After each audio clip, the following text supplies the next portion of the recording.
இப்ப நீதிமன்றங்கள் இத்தனை மன்னிப்பு கேட்கறது அப்படின்றது தேர்தலில் எதிரொலிக்கும்ன்றீங்களா? கண்டிப்பா எதிரொலிக்கும். ஏன்னா 2026ல ஏன்னா கிட்டத்தட்ட 2021ல இவங்க ஆட்சி பிடிச்சாங்க. 23ல கொடுத்த ஜட்ஜ்மெண்ட், 24ல கொடுத்த ஜட்ஜ்மெண்ட். இப்போ சமீபத்தில் அஜித்குமார் அவரோட கேஸில் வந்து 5 லட்சம் ரூபாய் கொடுத்து வாய மூடினாங்க. கருப்சாமி அமைச்சர் போய் எல்லாத்தையும் பண்ணார். 5 லட்சம் ரூபாவும் 80 கிலோமீட்டரில் தொலைவில் ஒரு அரசு வேலையும். இதெல்லாம் கொடுக்குறது என்னென்னா இவங்க அது ஒரு திருப்தியாக கொடுத்து அவங்களுக்கான ஒரு தீர்வை கொடுத்துட்டாங்கன்னா பிரச்சனை இல்லை.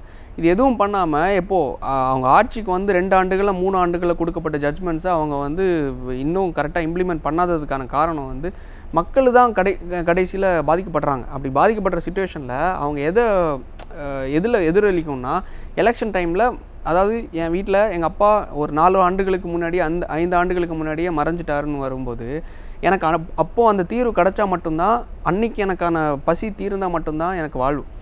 5 வருஷத்துக்கு அப்புறம் எலெக்ஷன் டைமில் நான் கொடுக்குறேன், எலெக்ஷனுக்கு ஒரு 2 மாதத்துக்கு முன்னாடி உனக்கு வந்து அந்த வேலையை தரேன்னு வரும்போது அது வந்து எலெக்ஷன் ஸ்ட்ராட்டஜி அவன் பண்ணக்கூடிய ஒரு விஷயம். அதில் வந்து மக்களை ஏமாற்றக்கூடிய விஷயம் தான். அதனால் வந்து இது வந்து எனக்கு பெனிஃபிட்டாக இருக்கிறதுங்கிறது வந்து இத்தனை ஆண்டுகள் எனக்கு பெனிஃபிட்டாக இல்லாத ஒரு விஷயம் வரும்போது ஒரு வெளிலேருந்து ஒருத்தன் வந்து உன் அப்பா செய்யலாம் நான் செய்ய சொல்லி அறிவுறுத்துறங்க வந்து எனக்கு தான் அசிங்கம். நான் அதனால் தேர்தலில் இது மக்களுக்கான வேலை